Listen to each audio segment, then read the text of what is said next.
نحمده ونصلي على رسوله الكريم اما بعد فاعوذ بالله من الشيطان الرجيم بسم الله الرحمن الرحيم رب اشرح لي صدري ويسر لي امري واحلل عقدة من لساني يفقهوا قولي۔ ناظرین، پروگرام اللہ کے خوبصورت نام کے ساتھ آپ کی خدمت میں حاضر ہیں۔ آج ہم انشاءاللہ اللہ سبحانہ وتعالی کے نام السید کے بارے میں بات کریں گے۔ السید کا معنی ہے حقیقی سردار، آقا، مالک۔ سید کا لفظ اردو میں بھی استعمال ہوتا ہے اور عام سرداروں کے لیے بھی استعمال ہوتا ہے، لیکن جب السید استعمال ہوتا ہے تو اس سے مراد اللہ سبحانہ وتعالی ہے۔ عربی زبان میں اس لفظ کے کئی معنی پائے جاتے ہیں۔ سردار، آقا، اور پھر ایسا شخص جو لوگوں کے غصے اور غیظ کو برداشت کرنے کی صلاحیت رکھتا ہو، یعنی جس میں بیسیکلی لیڈرشپ کی کوالٹیز ہوں۔ لیکن اللہ سبحانہ وتعالی حقیقی معنوں میں سب کے مالک، آقا اور سردار ہیں۔ وہ اکیلے ہی تمام مخلوقات کے تمام امور کے مالک ہیں، ہر چیز کا اختیار انہی کے پاس ہے اور باقی سب اس کے عاجز بندے ہیں۔ تو اللہ سبحانہ وتعالی کو جب ہم السید کہتے ہیں تو پھر ہمارے ذہن میں یہ ہونا چاہیے کہ پوری کائنات اور پوری مخلوق ان کے تابع ہے اور ہر چیز ان کی ملکیت ہے، جس میں انسان، حیوان، جمادات، نباتات، زمین و آسمان سے لے کر کی تمام چیزیں، اور یہ تمام چیزیں اللہ تعالی کے حکم کے مطابق بھی چل رہی ہیں۔ دنیا میں جب کوئی انسان سردار بنایا جاتا ہے یا اس کو سردار سمجھا جاتا ہے تو اس میں ضروری نہیں ہوتا کہ اس کی ساری باتیں بھی مانی جائیں یا پھر اس کا حکم بھی چلے، لیکن اللہ سبحانہ وتعالی کا حکم ہر چیز پر چلتا ہے۔ اس کائنات میں ایک پتا بھی نہیں ہل سکتا اگر اللہ سبحانہ وتعالی کی مرضی نہ ہو۔ اسی لیے ہم دیکھتے ہیں کہ اسی کے حکم سے ہر چیز زندہ ہوتی ہے، جس کو زندگی ملتی ہے، اسی کے حکم سے موت آتی ہے، اسی کے حکم سے حرکت ہوتی ہے، اسی کے حکم سے سکون ہوتا ہے، اسی کے حکم سے ہر چیز رزق پاتی ہے، اور اگر وہ رزق نہ دینا چاہے اور کسی کو نقصان پہنچانا چاہے تو کوئی روک نہیں سکتا۔ تو گویا تمام کی تمام مخلوق پر اس کی سرداری قائم ہے۔ ابن القیم رحمہ اللہ کہتے ہیں کہ مخلوقات کا السید وہ ہے جو ان کے تمام معاملات کا مالک ہے اور جس کی طرف وہ لوٹ کر جائیں گے، یعنی تمام معاملات اسی طرف رجوع کرتے ہیں۔ وہ اس کے حکم پر عمل کرتے ہیں، اس کی بات کو لے کر نکلتے ہیں، اس کے حکم کو تسلیم کرتے ہیں۔ فرشتے، انسان، جن، سب کے سب اللہ تعالی کے محکوم ہیں اور آنکھ جھپکنے کے وقت تک بھی اس سے بے نیاز نہیں ہو سکتے، یعنی سب کی زندگی بھی اسی کے حکم سے قائم ہے۔ وہ تمام مخلوق کا رب ہے۔ سورۃ الجاثیہ میں اللہ تعالیٰ فرماتے ہیں فَلِلَّهِ الْحَمْدُ رَبِّ السَّمَاوَاتِ وَرَبِّ الْأَرْضِ رَبِّ الْعَالَمِينَ وَلَهُ الْكِبْرِيَاءُ فِي السَّمَاوَاتِ وَالْأَرْضِ وَهُوَ الْعَزِيزُ الْحَكِيمُ۔ پس اللہ ہی کے لیے ہے سب تعریف،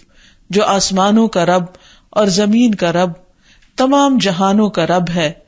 آسمانوں اور زمین میں ساری کبریائی اور بڑائی اسی کے لیے ہے اور وہ بڑا غالب، بڑی حکمت والا ہے۔ اسی طرح سورۃ غافر میں اللہ تعالیٰ فرماتے ہیں اللہ الذی جعل لکم الارض قرارا والسماء بناء وصورکم فاحسن صورکم ورزقکم من الطیبات ذالکم اللہ ربکم فتبارک اللہ رب العالمین۔ اللہ ہی ہے جس نے تمہارے لیے زمین کو جائے قرار بنایا، آسمان کو چھت بنایا اور تمہاری صورتیں بنائیں تو نہایت عمدہ بنائیں اور تمہیں پاکیزہ چیزوں کا رزق دیا۔ یہ ہے تمہارا رب جو بڑا برکت والا اور تمام جہانوں کا رب ہے، یعنی وہ ایسا السید ہے کہ جس نے تمام چیزوں کو پیدا کرنے کے بعد ان کو قائم رکھنے کی بھی ذمہ داری لی ہوئی ہے۔ وہی ان کو رزق پہنچاتا ہے، وہی ان کی تمام ضروریات کا خیال رکھتا ہے۔ دنیا میں بعض اوقات لیڈرز برائے نام لیڈرز ہوتے ہیں اور وہ اپنے ماتحتوں کا خیال نہیں رکھتے، وہ ان سے زیادہ اپنے فائدے کے بارے میں سوچتے رہتے ہیں۔ اور اللہ سبحانہ وتعالی اپنی تمام مخلوق میں سے ایک ایک چھوٹی سے چھوٹی مخلوق کے بارے میں بھی ہر چیز اور ہر ضرورت کا خیال رکھتا ہے، اور پھر وہ ان سب کا مالک بھی ہے۔ سورۃ الفرقان میں آتا ہے تبارک الذی نزل الفرقان علی عبدہ لیکون للعالمین نذیرا الذی لہ ملک السماوات والارض ولم يتخذ ولدا ولم يكن له شریک فی الملک وخلق كل شیء فقدرہ تقدیرا۔ بہت بابرکت ہے وہ جس نے اپنے بندے پر فیصلہ کرنے والی کتاب اتاری کہ وہ تمام جہانوں کو خبردار کرنے والا ہو۔ وہ ذات کہ اسی کے لیے ہے آسمانوں اور زمین کی بادشاہت، اس نے نہ کوئی اولاد بنائی اور نہ کبھی بادشاہت میں کوئی اس کا شریک ہوا، اور اسی نے ہر چیز کو پیدا کیا، پھر اس کا اندازہ مقرر کیا، پورا اندازہ، یعنی اس نے ہر چیز کو بنا کر چھوڑ نہیں دیا بلکہ ان کی ضروریات کا اس انداز سے خیال رکھا کہ ہر چیز کو جس مقدار میں جس چیز کی ضرورت تھی اس کے لیے وہ فراہم بھی کی۔ پھر یہ کہ وہ ان کے تمام معاملات کو چلانے والا بھی ہے۔ اسی لیے سورۃ الشعراء میں اللہ تعالیٰ فرماتے ہیں حضرت ابراہیم علیہ السلام نے جب اپنے رب کو پکارا اور رب کی تعریف کی تو کہا کہ الذی خلقنی فہو یہدینی والذی هو یطعمنی ویسقینی واذا مرضت فہو یشفینی والذی یمیتنی ثم یحیینی۔ جس نے مجھے پیدا کیا وہی میری رہنمائی کرتا ہے، وہی مجھے کھلاتا اور پلاتا ہے، اور جب میں بیمار پڑتا ہوں تو وہی مجھے شفا دیتا ہے، وہی مجھے مارے گا پھر وہی مجھے زندہ کرے گا۔ گویا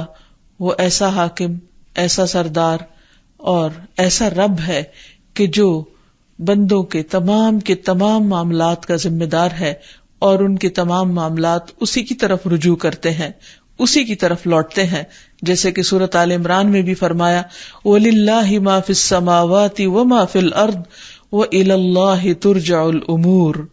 اور اللہ ہی کے لیے ہے جو کچھ آسمانوں میں ہے اور جو زمین میں ہے، اور اللہ ہی کی طرف تمام معاملات لوٹائے جاتے ہیں، ساری کی ساری چیزیں اسی کی طرف پلٹتی ہیں، اور پھر آخر میں وہی ان سب کا حساب کرے گا۔ ایک اور جگہ بھی فرمایا لہو ملک السماوات والارض، اسی کے لیے ہے آسمان و زمین کی بادشاہت، ملکیت، وإلی اللہ ترجع الامور، اور اسی کی طرف لوٹائے جاتے ہیں سارے معاملات۔ نہ صرف یہ کہ انسانوں کے اور زمین پہ رہنے والی چیزوں کے تمام معاملات اللہ تعالیٰ کی طرف لوٹائے جاتے ہیں، بلکہ فرشتے بھی اپنے تمام معاملات اللہ تعالیٰ کی طرف لوٹاتے ہیں۔ وہ جس جس ڈیوٹی پر بھیجے جاتے ہیں وہ ڈیوٹی پوری کرنے کے بعد اپنی رپورٹ واپس اللہ تعالیٰ کے پاس لے کر جاتے ہیں۔ رسول اللہ صلی اللہ علیہ وسلم نے فرمایا اللہ تعالیٰ کے کچھ فرشتے ایسے ہیں جو زمین پر باری باری آتے ہیں، ان میں سے کچھ فرشتے رات کے ہیں اور کچھ دن کے ہیں۔ یہ فرشتے نماز فجر اور نماز عصر کے وقت اکٹھے ہوتے ہیں، اور جو فرشتے تمہارے درمیان رہ چکے ہوتے ہیں وہ آسمانوں پر چڑھ جاتے ہیں۔ اللہ تعالیٰ باوجود اس کے کہ ہر چیز جانتا ہے، وہ ان سے پوچھتا ہے کہ تم نے میرے بندوں کو کس حال میں چھوڑا؟ وہ کہتے ہیں کہ جس وقت ہم ان سے جدا ہوئے تب بھی وہ نماز پڑھ رہے تھے، اور جب ان کے پاس گئے تب بھی وہ نماز پڑھ رہے تھے۔ تو اس سے ایک تو ان دونوں نمازوں کی اہمیت کا بھی اندازہ ہوتا ہے کہ ان کی براہ راست رپورٹ پڑھنے والوں کی اور نہ پڑھنے والوں کی سب اللہ تعالیٰ کے پاس جاتی ہے۔ تو اس سے یہ پتہ چلتا ہے کہ اللہ تعالیٰ صرف پیدا ہی نہیں کرتا، صرف رزق ہی نہیں دیتا، بلکہ وہ بندوں کے تمام امور کی نگرانی بھی کرتا ہے، اور پھر باقاعدہ ان کی رپورٹ بھی لیتا ہے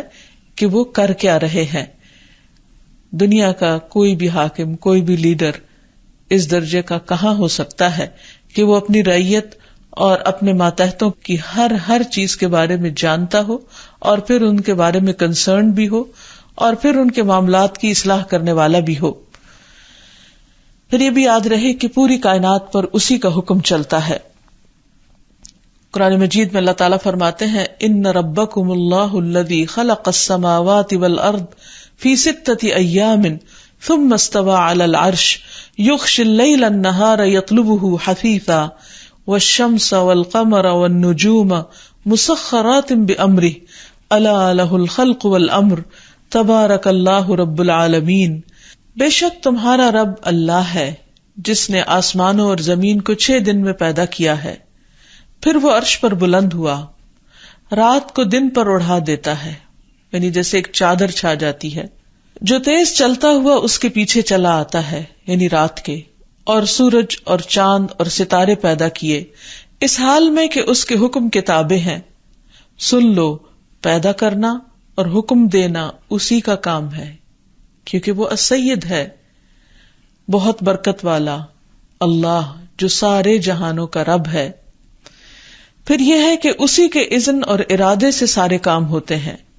قرآن مجید میں بارہا آتا ہے کہ اللہ تعالیٰ جو چاہتا ہے کرتا ہے، فعال لما یرید، یعنی وہ صاحب مختار ہے، اس کے پاس پورا پورا اختیار ہے۔ اس کے برعکس دنیا کے حکمران، ان کے پاس مکمل اختیار نہیں ہوتا، ان کی لمٹس ہوتی ہیں، انہیں لوگوں کے ریئیکشن کا خوف بھی ہوتا ہے، لیکن اللہ سبحانہ تعالیٰ کو کسی کا کوئی خوف نہیں۔ وہ جس کے بارے میں جو چاہے فیصلہ کر سکتا ہے، اسے کوئی پوچھنے والا نہیں، اس سے کوئی بدلہ لینے والا نہیں، اسے کوئی نقصان پہنچانے والا نہیں۔ سورۃ البقرہ میں اللہ تعالیٰ فرماتے ہیں وَلَكِنَّ اللَّهَ يَفْعَلُ مَا يُرِيدُ، لیکن اللہ تو وہی کچھ کرتا ہے جو وہ چاہتا ہے۔ سورۃ ہود میں آیا ان ربک فعال لما یرید، بے شک تیرا رب کر گزرنے والا ہے جو بھی وہ چاہتا ہے، اور اس کا کرنا تو کلمہ کن سے ہو جاتا ہے۔ انما امرہ اذا اراد شیئا ان یقول له کن فیکون، کہ جب وہ کسی چیز کا ارادہ کرتا ہے تو اس سے کہتا ہے کہ ہو جا، اور وہ ہو جاتا ہے، اور اس کے لیے اس میں کچھ بھی مشکل نہیں۔ اسے کسی کام کو کرنے کے لیے کسی کی مدد بھی نہیں چاہیے، اسے کسی قسم کے وسائل بھی نہیں چاہیے، اسے کسی خاص موسم کا انتظار بھی نہیں کرنا، اسے کسی کی مدد بھی نہیں لینا۔ اس لیے حقیقی معنوں میں وہی السید، حقیقی سردار ہے کہ جو ہر چیز کے کرنے پر پوری پوری قدرت رکھتا ہے۔ پھر یہ بھی یاد رہے کہ مصیبت بھی جو آتی ہے اسی کے اذن سے آتی ہے۔ وہ آتی کیوں ہے؟ اس میں اس کی کوئی حکمت اور مصلحت ہوتی ہے جو ہم انسانوں کو عام طور پر معلوم نہیں ہوتی۔ قرآن پاک میں اللہ تعالیٰ فرماتے ہیں ما اصاب من مصیبت فبإذن اللہ ومن یؤمن باللہ یہد قلبہ واللہ بکل شیء علیم، جو مصیبت بھی آتی ہے وہ اللہ کے اذن سے آتی ہے، اور جو شخص اللہ پر ایمان لے آئے تو اللہ اس کے دل کو ہدایت بخش دیتا ہے، اور اللہ ہر چیز کو جاننے والا ہے۔ یعنی اللہ سبحانہ تعالیٰ نے چونکہ یہ دنیا امتحان کے لیے بنائی ہے، اس لیے یہاں انسان کو مختلف طریقوں سے آزمایا جاتا ہے، جیسے سورۃ البقرہ میں بھی آتا ہے وَلَنَبْلُوَنَّكُمْ بِشَيْءٍ مِّنَ الْخَوْفِ وَالْجُوعِ وَنَقْصٍ مِّنَ الْأَمْوَالِ وَالْأَنفُسِ وَالثَّمَرَاتِ، کہ ہم ضرور ضرور تم کو آزمائیں گے، خوف سے، جان و مال کی کمی سے، پھلوں کے نقصان سے۔ تو خوشخبری ہے، بشارت ہے صبر کرنے والوں کو، یعنی اللہ تعالیٰ نے پہلے ہی بتا دیا کہ تم پر امتحان آئیں گے، مشکلات آئیں گی، مصیبتیں آئیں گی۔ کیوں؟ اس لیے کہ ٹیسٹ ہے دنیا، امتحان کی جگہ ہے دنیا، ہر ایک کی آزمائش ہے یہاں پر۔ اور کس چیز کی آزمائش؟ کہ مختلف طرح کے حالات میں انسان کس طرح کے کام کرتا ہے، کیا وہ اللہ تعالیٰ کے فیصلوں پر راضی رہتا ہے یا نہیں۔ تو بہرحال جو کچھ بھی ہوتا ہے اس کائنات میں اس کے اذن سے ہوتا ہے، حتیٰ کہ مصیبت اور تکلیف بھی جب آتی ہے تو اسی کی اجازت سے آتی ہے یا اسی کے بھیجنے سے آتی ہے۔ اور اس کے بارے میں اللہ سبحانہ تعالیٰ فرماتے ہیں کہ جو اللہ پر ایمان لے آتا ہے، اعتماد کرتا ہے، اللہ سبحانہ تعالیٰ اس کے دل کو ہدایت دے دیتے ہیں، یعنی وہ تکلیف کے وقت بھی پوری طرح اطمینان میں ہوتا ہے، وہ مشکل وقت میں بھی اللہ تعالیٰ پر اعتماد کرتا ہے، بھروسہ کرتا ہے، اور بندے کے اس حال کو بھی اللہ تعالیٰ خوب جانتا ہے، اور پھر آخرت میں اسی کے مطابق اس کو جزا بھی دے گا۔ اسی لیے انما یوفی الصابرون اجرہم بغیر حساب، کہ صبر کرنے والوں کو ان کا اجر بے حساب دیا جائے گا۔ پھر زندگی اور موت پر بھی اسی کا اختیار ہے، جب تک وہ جس کے لیے چاہتا ہے کہ اس کو زندہ رکھے وہ زندہ رہتا ہے، وہ انسان ہو یا حیوان ہو، اور جب جس کو چاہتا ہے موت دے دیتا ہے۔ بعض اوقات بغیر کسی بیماری کے بھی موت آ جاتی، بغیر کسی وجہ اور بغیر کسی حادثے کے بھی موت آ جاتی، کیونکہ موت اللہ کے اختیار میں ہے، وہ صاحب اختیار بادشاہ ہے۔ سورۃ آل عمران میں اللہ تعالیٰ فرماتے ہیں وَمَا كَانَ لِنَفْسٍ أَن تَمُوتَ إِلَّا بِإِذْنِ اللَّهِ، کوئی شخص اللہ کے اذن کے بغیر کبھی نہیں مر سکتا، موت کا وقت لکھا ہوا ہے، کتاب مؤجلہ۔ اسی لیے ہم دیکھتے کہ بعض لوگ بڑے بڑے حادثات میں سے بھی بچ نکلتے ہیں کیونکہ ابھی ان کی موت کا وقت نہیں آیا ہوتا۔ ایک اور جگہ پر فرمایا قُلْ مَن يَرْزُقُكُم مِّنَ السَّمَاءِ وَالْأَرْضِ أَمَّن يَمْلِكُ السَّمْعَ وَالْأَبْصَارَ وَمَن يُخْرِجُ الْحَيَّ مِنَ الْمَيِّتِ وَيُخْرِجُ الْمَيِّتَ مِنَ الْحَيِّ وَمَن يُدَبِّرُ الْأَمْرَ فَسَيَقُولُونَ اللَّهُ فَقُلْ أَفَلَا تَتَّقُونَ، کہہ دیجئے کون ہے جو تمہیں آسمان اور زمین سے رزق دیتا ہے، کون ہے جو کانوں اور آنکھوں کا مالک ہے، کون زندہ کو مردہ سے نکالتا ہے اور مردہ کو زندہ سے نکالتا ہے، کون ہے جو ہر کام کی تدبیر کرتا ہے، تو ضرور کہیں گے کہ اللہ۔ تو کہہ دیجئے کیا پھر تم ڈرتے نہیں ہو کہ اگر تمہیں سمجھ میں آتا ہے کہ سارے کام اللہ ہی کے ہیں تو پھر اسے مالک، رب اور الہ ماننے میں آخر کیا مشکل ہے؟ جب سب کچھ کر رہا ہے وہی، تو پھر اسی کے گن گاؤ، کسی اور کی طرف کیوں متوجہ ہوتے ہو؟ اور حقیقت میں دیکھا جائے تو پوری کائنات، پوری مخلوق اس کے آگے جھکی ہوئی ہے، ایک ایک چیز اس کے حکم کے مطابق چل رہی ہے۔ ارشاد باری تعالیٰ ہے اولم يروا الى ما خلق الله من شيء يتفيأ ظلاله عن اليمين والشمائل سجدا لله وهم داخرون ولله يسجد ما في السماوات وما في الأرض من دابة والملائكة وهم لا يستكبرون يخافون ربهم من فوقهم ويفعلون ما يؤمرون۔ کیا ان لوگوں نے اللہ کی پیدا کردہ اشیاء میں سے کسی چیز کو بھی نہیں دیکھا کہ اس کا سایہ کیسے دائیں سے بائیں، بائیں سے دائیں اللہ کے سامنے سجدہ کرتے ہوئے ڈلتا رہتا ہے؟ گویا سایہ بھی اللہ کے حکم کے تابع ہے اور وہ بھی اللہ کے آگے جھکا ہوا ہے، اور یہ سب چیزیں انتہائی عجز کا اظہار کر رہی ہیں، یعنی اللہ کے آگے عاجزی کا اظہار کر رہی ہیں۔ آسمان و زمین میں جتنی جاندار مخلوق ہے اور فرشتے بھی سب اس کے آگے سجدہ ریز ہیں، سب اللہ کے آگے جھکے ہوئے ہیں، کبھی تکبر نہیں کرتے، وہ اپنے رب سے ڈرتے رہتے ہیں جو ان کے اوپر ہے، اور وہی کام کرتے ہیں جو انہیں حکم دیا جاتا ہے۔ اسی طرح ہم دیکھتے ہیں کہ ان سایوں کے علاوہ اور فرشتوں اور انسانوں کے علاوہ جو اللہ کے آگے جھکتے ہیں، تو سورج کا خاص طور پر حدیث میں ذکر آتا ہے کہ ہر روز وہ ایک خاص مقام سے طلوع ہونے سے پہلے اللہ تعالیٰ سے اجازت لیتا ہے، اور جب اس کو اجازت ملتی ہے تو پھر وہ طلوع ہوتا ہے، اور ہر روز اسی طرح وہ اپنا سرکل مکمل کرتا ہے اور پھر اللہ کے اذن سے دوبارہ طلوع ہوتا ہے، اور جب اس کو اذن نہیں ملے گا تو پھر اسے کہا جائے گا کہ تم مغرب سے طلوع ہو جاؤ۔ تو بہرحال بظاہر دیکھنے میں وہ چیزیں جو خاموشی سے اپنا کام کرتی چلی جا رہی ہیں، یوں لگتا ہے کہ جیسے ہر چیز ایک روٹین میں ہے، ایک قاعدے میں بندھی ہوئی ہے، لیکن اصل اس کی حقیقت یہ ہے کہ یہ سب کچھ اپنے اصل مالک کے حکم کے تحت چل رہی ہے، اور جب تک وہ چاہے گا یہ تمام چیزیں قائم رہیں گی، اور جب وہ چاہے گا یہ سب کچھ ختم ہو جائے گا۔ پھر اسی طرح ہم دیکھتے ہیں کہ فرشتے اللہ سبحانہ وتعالیٰ کے فیصلوں کے آگے جھکے ہوئے ہیں،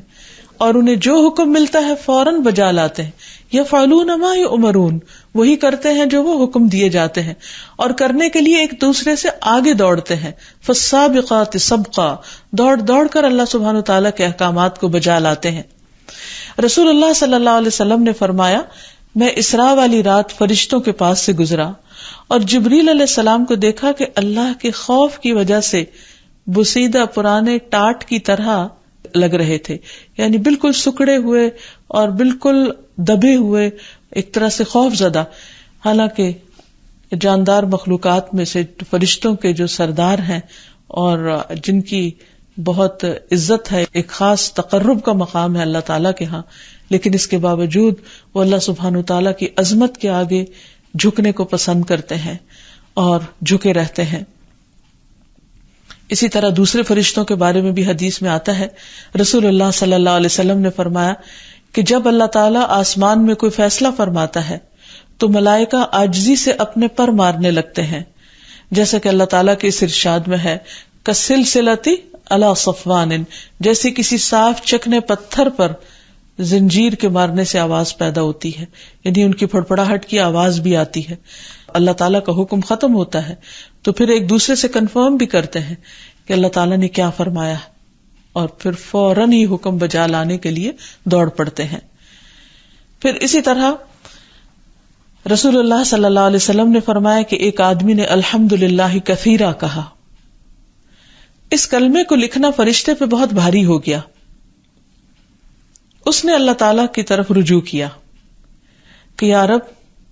اب میں اس کو کس طرح لکھوں. یعنی یہ تو بہت ہی وزنی کلمہ ہے. یعنی ویسے تو ہم الحمدللہ کہتے ہیں نا، تو اس نے کہا الحمدللہ کثیرا، اللہ کی تعریف بہت ہی زیادہ. تو اللہ سبحانہ وتعالی نے فرمایا کہ جس طرح میرے بندے نے کثیرا کہا ہے بس اسی طرح لکھ لو. پھر اسی طرح ابو ہریرہ نے بیان کیا کہ ملک الموت آدمی کی شکل میں جب موسیٰ علیہ السلام کے پاس بھیجے گئے، وہ آئے تو موسیٰ علیہ السلام نے ان کو زور کا تمانچہ مارا جس سے ان کی آنکھ پھوٹ گئی. تو وہ دوبارہ اللہ سبحانہ وتعالیٰ کے حضور پہنچے اور اللہ تعالیٰ نے ان کی آنکھ درست کر دی اور کہا کہ آپ نے مجھے ایک ایسے بندے کی طرف بھیجا ہے وہ جو مرنا نہیں چاہتا. تو بہرحال اللہ تعالیٰ نے ان سے کہا کہ وہ ان سے کہیں، یعنی موسیٰ علیہ السلام سے جا کر، کہ بیل کی پیٹھ پر اپنا ہاتھ رکھیں اور ہاتھ کے نیچے جتنے بھی بال آئیں گے ہر بال کے وزن کو 1 سال دیا جائے گا. تو اس کے بعد جب وہ دوبارہ آئے تو موسیٰ علیہ السلام نے کہا اس کے بعد کیا ہوگا، بتایا کہ پھر بھی مرنا ہوگا. تو اس پر انہوں نے اپنی جان اللہ کے سپرد کر دی. بہرحال اللہ سبحانہ تعالی ایسا آقا ہے کہ جس کے آگے بڑی بڑی مخلوق دبی ہوئی ہے. اللہ سبحانہ تعالی فرماتے ہیں اے میرے بندو تم سب گمراہ ہو سوائے اس کے جسے میں ہدایت دوں، بس تم مجھی سے ہدایت مانگو میں تمہیں ہدایت دوں گا. اے میرے بندو تم سب بھوکے ہو سوائے اس کے جسے میں کھلاؤں، تو تم مجھ سے کھانا مانگو میں تمہیں کھانا کھلاؤں گا. اے میرے بندو تم سب برہنہ ہو سوائے اس کے جسے میں لباس پہناؤں، تو تم مجھ سے لباس مانگو میں تمہیں لباس پہناؤں گا. حقیقت یہ ہے کہ سارے بندوں کی ضروریات پوری کرنے کے بعد بھی اللہ سبحانہ تعالیٰ کے خزانوں میں کمی نہیں ہوتی، جبکہ دنیا کے سردار اور دنیا کی بڑی بڑی حکومتیں اور بڑے بڑے انتظامات بھی بعض اوقات انسانوں کی ضرورت پوری کرنے سے عاجز ہیں، اور اس میں ہمیشہ بجٹ کی کمی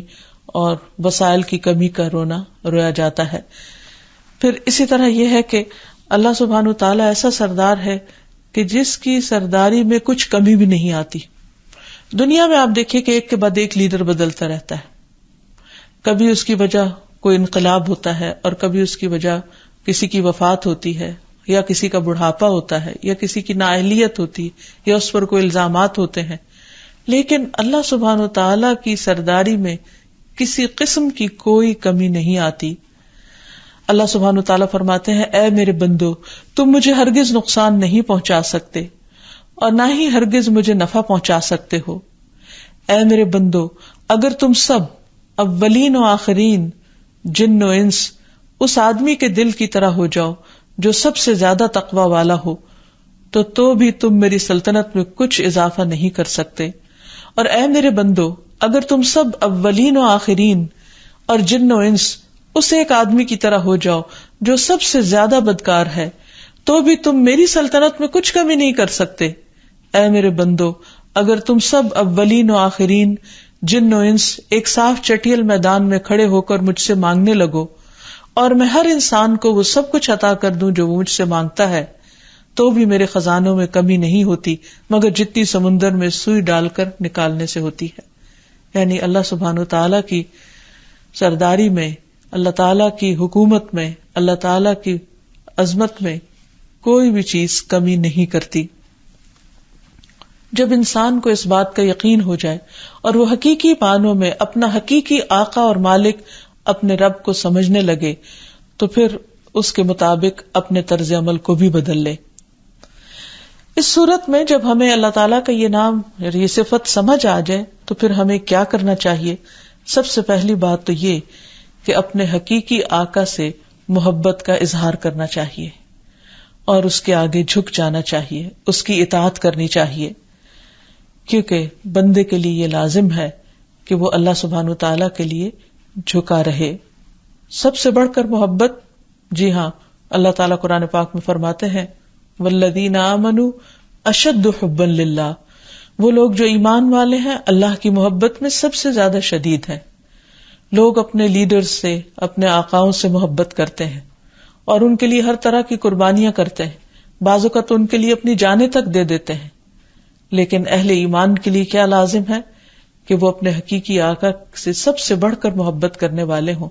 اور اپنا سب کچھ اس کی خاطر خوشی سے لگا دینے والے ہوں اور اس کے احکامات پر، اس کے آرڈرز پر سر تسلیم خم کرنے والے ہوں۔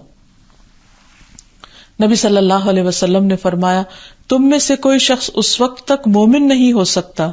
جب تک اسے اللہ اور اس کے رسول دوسروں سے سب سے زیادہ محبوب نہ ہو جائے، یعنی اس وقت تک ایمان ہی کامل نہیں جب تک اللہ اور اس کے رسول صلی اللہ علیہ وسلم انسان کو ہر چیز سے زیادہ پیارے نہ ہو جائیں۔ انس بن مالک کہتے ہیں کہ ایک شخص نے حضور صلی اللہ علیہ وسلم سے قیامت کے بارے میں پوچھا کہ کب آئے گی؟ آپ نے فرمایا کہ تم نے اس کے لیے کیا تیاری کی ہے؟ تو اس نے کہا کہ میں نے تیاری تو کچھ زیادہ نہیں کی، نہ ہی میرے پاس بہت عبادات ہیں، لیکن میں اللہ اور اس کے رسول سے محبت رکھتا ہوں۔ تو آپ صلی اللہ علیہ وسلم نے اس کو خوشخبری دی کہ المرء مع من احب، انسان اسی کے ساتھ ہوگا جس سے وہ محبت کرتا ہوگا۔ تو اگر کوئی شخص واقعی اللہ تعالیٰ سے محبت کرتا ہے اور اس کے رسول صلی اللہ علیہ وسلم سے محبت کرتا ہے، جیسے دنیا کے لوگ اپنے دنیاوی لیڈرز سے محبت کرتے ہیں، تو حقیقت میں دنیا اور دنیا کے لیڈرز تو سب ختم ہونے والے ہیں، لیکن حقیقی آقا ہمیشہ کے لیے باقی رہنے والا ہے۔ تو جو اس سے محبت کرے گا وہ اس کو سزا نہیں دے گا، اس کے لیے پھر کامیابی ہی کامیابی ہے۔ پھر آپ دیکھیے کہ آقا تو ہوتا ہی اس لیے ہے کہ انسان اس کی بات مانے، اس کی فرما برداری کرے اور اس کی اطاعت کرے اور اس کی نافرمانی سے بچے، اس کی مخالفت سے بچے۔ تو اس لیے بہت ضروری ہے کہ انسان اللہ تعالیٰ کی فرما برداری کرے اور اس کی نافرمانی سے بچے، اور اس معاملے میں کسی اور کو وہ اہمیت نہ دے جو اللہ تعالیٰ کو دیتا ہے، کیونکہ واضح طور پر ہمیں بتا دیا گیا، نبی صلی اللہ علیہ وسلم کی ایک حدیث سے پتہ چلتا ہے کہ اللہ کی نافرمانی میں کسی مخلوق کی فرما برداری جائز نہیں، یعنی اللہ تعالیٰ کی بات ماننے کی جہاں بات آ جائے پھر دوسرا کوئی بھی اس کے مقابل نہ رہے۔ یہ نہیں کہ اللہ تعالیٰ کو ناراض کر کے، اللہ کی نافرمانی کر کے انسان دنیاوی لیڈرز کو اور بڑوں کو خوش کرتا رہے۔ پھر اسی طرح یہ ہے کہ اپنے رب کو ناراض کرنا جو ہے وہ پھر انسان کے لیے سب سے زیادہ تکلیف دہ ہو جائے۔ جہاں ایک طرف محبت کرنا ضروری ہے، اطاعت کرنا ضروری ہے، وہاں دوسری طرف اللہ تعالیٰ کی ناراضگی سے بچنا بھی نہایت ضروری ہے۔ رسول اللہ صلی اللہ علیہ وسلم نے فرمایا، جس نے لوگوں کو ناراض کر کے اللہ کو راضی کر لیا، اللہ تعالیٰ اسے لوگوں سے کافی ہو جاتے ہیں، اور جس نے لوگوں کو راضی کرنے کے لیے اللہ کو ناراض کیا، اللہ تعالیٰ اسے لوگوں کے حوالے کر دیتے ہیں۔ پھر وہ ان کے ساتھ، یعنی اس انسان کے ساتھ جیسے چاہیں کھیلیں، جیسا چاہے معاملہ کریں، پھر وہ اس کو ان کے بس میں ڈال دیتے ہیں۔ پھر اگر ہم حقیقی معنوں میں اللہ کو اپنا آقا مانتے ہیں تو پھر مشکلات میں بھی اسی کی طرف رجوع کرنا چاہیے، کیونکہ انسان کی یہ کمزوری ہوتی ہے کہ مجبوری کی حالت میں، بے بسی کی حالت میں وہ اپنے سے زیادہ طاقتور کی طرف رجوع کرتا ہے، اس کی طرف لوٹتا ہے، اس کا سہارا لینا چاہتا ہے۔ تو اللہ کے سوا کون ایسا ہو سکتا ہے جو حقیقی معنوں میں سہارا دے سکے؟ دنیا میں بھی لوگ جب مشکل وقت آتا ہے تو اپنے لیڈرز اور اپنے بڑوں کی طرف دیکھتے ہیں، لیکن بندہ مومن اپنے رب کی طرف دیکھنے والا ہوتا ہے اور وہ کمزور سہاروں پر بھروسہ نہیں کرتا، کیونکہ کمزور سہاروں کی مثال تو قرآن مجید میں مکڑی کے جالے سے دی گئی ہے کہ اگر کوئی اس جالے کا سہارا لے گا تو کہاں پہنچے گا۔ پھر اسی طرح یہ ہے کہ تمام بندے اللہ کے غلام ہیں اور غلام بن کر ہی قیامت کے دن آئیں گے،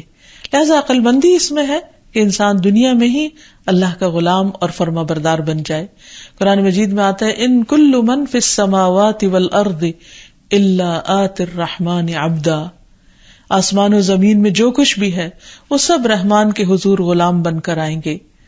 پھر اسی طرح یہ بات بھی یاد رہے کہ انسان اگر اللہ سبحانہ وتعالیٰ کو اپنا آقا مانتا ہے، اپنا رب مانتا ہے، اپنا سردار مانتا ہے، تو اس کا یہ مطلب نہیں کہ انسان بندوں کو یا بندوں میں سے جو اس کے اوپر امیر بنائے جاتے ہیں یا ذمہ دار بنائے جاتے ہیں یا ان کے دنیاوی امور کے مالک ہوتے ہیں، ان کا احترام نہ کرے یا ان کی بات نہ مانے یا ان کی بڑائی کو قبول نہ کرے. ہمیشہ اللہ سبحانہ وتعالیٰ کو سب سے اوپر رکھے، لیکن اللہ تعالیٰ نے بندوں میں سے بھی جس کا مقام بڑا رکھا ہے ان کی بڑائی کو تسلیم کرنے میں ہی انسان کی عظمت ہے، اور ان کو بھی سید کہہ کے پکارنے میں کوئی حرج نہیں. جب اللہ سبحانہ وتعالیٰ کے لیے صفت استعمال ہوگی تو السید ہوگی، لیکن بندوں کے لیے صرف سید کہا جا سکتا ہے. پھر اسی طرح ہمارا دین ہمیں یہ سکھاتا ہے کہ بندوں میں سے جو بڑے ہوں ان کی عزت کی جائے. ابو سعید خدری سے روایت ہے کہ بنو قریظہ نے جب سعد بن معاذ کا فیصلہ قبول کرنے پر اتفاق کیا تو نبی صلی اللہ علیہ وسلم نے حضرت سعد کو بلوایا. وہ ایک سفید گدھے پر سوار ہو کر آئے تو آپ نے فرمایا اپنے سردار کی طرف یا اپنے بہترین شخص کی طرف بڑھو، یعنی اٹھو اور اس کا استقبال کرو. تو وہ آئے حتیٰ کہ رسول اللہ صلی اللہ علیہ وسلم کے پاس بیٹھ گئے. تو اس سے کیا پتہ چلتا ہے کہ جو بندہ اللہ کو اپنا آقا مانتا ہے وہ بندوں کو بھی ان کا مقام دیتا ہے. پھر اسی طرح اس بات سے بھی ہمیں روکا گیا ہے کہ ہم اپنے لیڈرز یا اپنے بڑوں کو ذلیل کریں. زیاد بن کسیب کہتے ہیں کہ میں ابو بکرہ کے ساتھ ابن عامر کے ممبر کے نیچے بیٹھا ہوا تھا اور وہ خطبہ دے رہا تھا. اس کے جسم پر باریک کپڑے تھے. ابو بلال کہنے لگے دیکھو ہمارا امیر نافرمانوں جیسے کپڑے پہنتا ہے. ابو بکرہ نے فرمایا خاموش ہو جاؤ، میں نے رسول اللہ صلی اللہ علیہ وسلم کو یہ فرماتے ہوئے سنا کہ جو شخص زمین میں اللہ کے حاکم کی توہین کرے گا اللہ اسے ذلیل کرے گا. یعنی جس کو اللہ سبحانہ وتعالیٰ نے کوئی مرتبہ اور مقام دیا ہے تو چھوٹی چھوٹی باتوں پر اس کے پیچھے نہیں پڑ جانا چاہیے، کیونکہ احترام بھی ایک لڑی کی طرح ہوتا ہے جس میں جو مختلف دانوں کے ساتھ پروئی گئی ہوتی ہے. اگر اس میں سے ایک دانہ توڑ دیا جائے تو باقی بھی نکلنا شروع ہو جاتے ہیں. جب ایک شخص اٹھ کر اپنے لیڈرز کے بارے میں بری باتیں کرنے لگتا ہے تو دوسرے لوگ بھی ساتھ شریک ہو جاتے ہیں اور اس طرح ہر طرف فساد ہی فساد پھیل جاتا ہے. لیکن یہ یاد رہے کہ دنیا کے لیڈرز کی اطاعت صرف معروف چیزوں میں ہوگی، منکر میں نہیں ہوگی، غلط باتوں میں نہیں ہوگی، اللہ تعالیٰ کی حرام کردہ اشیاء میں نہیں ہوگی. اور جہاں تک معروف کی اطاعت ہے تو اس کا خود قرآن مجید میں حکم دیا گیا ہے، یا ایھا الذین آمنوا اطیعوا اللہ و اطیعوا الرسول و اولی الامر منکم. اے ایمان والو اللہ کی اور اس کے رسول کی اطاعت کرو اور ان لوگوں کی جو تم میں سے صاحب امر ہوں، یعنی جنہیں دنیا میں کوئی عہدہ یا حکومت دی گئی ہے. اور پھر ان کی نافرمانی سے بچنے کا بھی حکم دیا گیا. نبی صلی اللہ علیہ وسلم نے فرمایا 3 لوگوں کے بارے میں نہ پوچھو، یعنی ان پہ کس قدر عذاب ہوگا. ان میں سے ایک وہ لونڈی یا غلام جو اپنے آقا سے بھاگ جائے. ایک اور حدیث کے مطابق اس شخص کی نماز ہی قبول نہیں ہوتی. پھر اسی طرح ہمارا دین ہمیں یہ بھی سکھاتا ہے کہ ہم اپنے لیڈرز کی خیر خواہی کریں، ان کے ساتھ آنےسٹی برتیں، ان کو دھوکہ نہ دیں. نبی صلی اللہ علیہ وسلم نے فرمایا کتنا اچھا ہے کسی کا وہ غلام جو اپنے رب کی عبادت تمام حسن اور خوبی کے ساتھ بجا لائے اور اپنے مالک کی بھی خیر خواہی کرتا رہے. اور پھر ایک اور روایت میں آتا ہے کہ غلام بندہ جب اللہ کا حق ادا کرے اور اپنے سید کا بھی کرے، یعنی اپنے آقا کا بھی کرے، تو اس کے لیے دگنا اجر ہے. اور اس میں کیا چیز شامل ہے؟ جیسے اس کے مال کی حفاظت، اس کی عزت و آبرو کی حفاظت. جہاں تک غلام کا تعلق ہے تو آج کے دور میں غلامی تو ختم ہو چکی ہے، لیکن جو بھی شخص کسی کے ماتحت کام کرتا ہو اس کے لیے بھی یہی حکم ہے کہ وہ جس چیز کا ذمہ دار بنایا جائے، مثلا گھر میں کام کاج کرنے والے لوگ یا کسی فیکٹری کے ملازم یا کہیں پر بھی جو کسی کے تحت کام کر رہے ہوں، ان کے لیے لازم ہے کہ وہ اپنے سے اوپر کے شخص کے ساتھ خیر خواہی برتیں اور جس چیز کی ان کو ذمہ داری دی گئی ہے اس ذمہ داری کو پورا پورا نبھائیں. قیامت کے دن جہاں ہر ایک کا حساب ہوگا، جیسے نبی صلی اللہ علیہ وسلم نے فرمایا کلکم راع و کلکم مسئول عن رعیتہ، کہ تم میں سے ہر شخص نگران ہے اور ہر شخص سے اس کی رعیت کے بارے میں پوچھا جائے گا کہ اس نے اس میں کیسا تصرف کیا. تو اس میں آتا ہے کہ غلام سے بھی پوچھا جائے گا کہ اس نے اپنے آقا کے مال میں کیا تصرف کیا، یعنی اس کو کہاں خرچ کیا، کس طرح استعمال کیا، اسے کیسے برتا. پھر اسی طرح ہمیں یہ بھی تلقین کی گئی ہے کہ کسی اور کو بھی اس کے آقا کے خلاف نہیں بھڑکانا چاہیے، یعنی بغاوت نہیں پیدا کرنی چاہیے. نبی صلی اللہ علیہ وسلم نے فرمایا جو شخص کسی عورت کو اس کے شوہر کے خلاف بھڑکائے یا غلام کو اس کے آقا کے خلاف بھڑکائے وہ ہم میں سے نہیں. یعنی ہمارا دین اس چیز کی تعلیم نہیں دیتا، کیونکہ اگر شوہر بیوی کے درمیان اختلاف ہوگا اور ایک گھر اجڑے گا تو اس سے بہت سی بربادی لازم آئے گی. اسی طرح اگر عوام اور حکمران کے درمیان آپس میں تعلقات درست نہیں تو اس سے بھی بدامنی پھیلے گی، فساد پھیلے گا. پھر اسی طرح بیوی کے لیے اس کے شوہر کو ایک آقا کا مقام بھی دیا گیا ہے، اس لیے عورت پر لازم ہے کہ وہ اپنے شوہر کی عزت کرے اور اس کا حق ادا کرے. نبی صلی اللہ علیہ وسلم نے فرمایا عورت اس وقت تک ایمان کی مٹھاس نہیں پا سکتی جب تک وہ اپنے شوہر کا حق ادا نہ کرے. لیکن ایک بات یاد رہے کہ نافرمانی میں اطاعت نہیں ہے. جب ہمیں اللہ سبحانہ تعالیٰ کا یہ نام سمجھ میں آ جائے اور ہمارے دل میں اس کی عظمت پیدا ہو جائے تو پھر یہ ہماری دعاؤں کا بھی حصہ بننا چاہیے، کیونکہ ہمیں اپنی تمام تر حاجات میں اللہ تعالیٰ کی طرف رجوع کرنا چاہیے. اپنی بندگی کا اظہار کرنے کے لیے اپنے مالک کے آگے اپنی پیشانی جھکا دینی چاہیے، اور خصوصاً غم، دکھ اور پریشانی میں جب انسان کسی کا سہارا چاہتا ہو تو اپنے رب کو ہی اپنا سہارا سمجھے، اور اس کے لیے وہ دعا جو رنج و غم کے وقت پڑھی جاتی ہے، اللہم انی عبدک وابن عبدک وابن امتک ناصیتی بیدک ماض فی حکمک عدل فی قضاؤک اسألک بکل اسم هو لک سمیت به نفسک او علمته احدا من خلقک او انزلته فی کتابک او استأثرت به فی علم الغیب عندک ان تجعل القرآن العظیم ربیع قلبی ونور صدری وجلاء حزنی وذہاب ہمی. اے اللہ میں تیرا بندہ ہوں، تیرے بندے کا بیٹا اور تیری بندی کا بیٹا، میری پیشانی تیرے ہاتھ میں ہے، میری ذات پر تیرا ہی حکم چلتا ہے، میری ذات کے متعلق تیرا فیصلہ عدل و انصاف والا ہے. میں تجھے تیرے ہر اس نام کا واسطہ دے کر کہتا ہوں جو تو نے اپنے لیے خود تجویز کیا یا اپنی مخلوق میں سے کسی کو وہ نام سکھایا یا اسے اپنی کتاب میں نازل فرمایا یا اپنے پاس علم غیب میں اسے محفوظ رکھا، کہ تو قرآن کو میرے دل کی بہار، سینے کا نور، غم میں روشنی اور پریشانی کی دوری کا ذریعہ بنا دے. تو اللہ تعالیٰ اس شخص کا غم دور کر دیں گے اور اس کی جگہ کشادگی پیدا کر دیں گے. کسی نے پوچھا یا رسول اللہ کیا ہم اس دعا کو سیکھ نہ لیں؟ فرمایا کیوں نہیں، جو بھی اس دعا کو سنے اس کے لیے مناسب ہے کہ وہ اسے سیکھ لے. اسی طرح اگر انسان کو کسی دشمن کا خوف ہو اور پریشانی ہو تو اس وقت بھی وہ اللہ سبحانہ تعالیٰ ہی کی طرف رجوع کرے اور اسی کا سہارا تھامے اور یہ دعا پڑھے،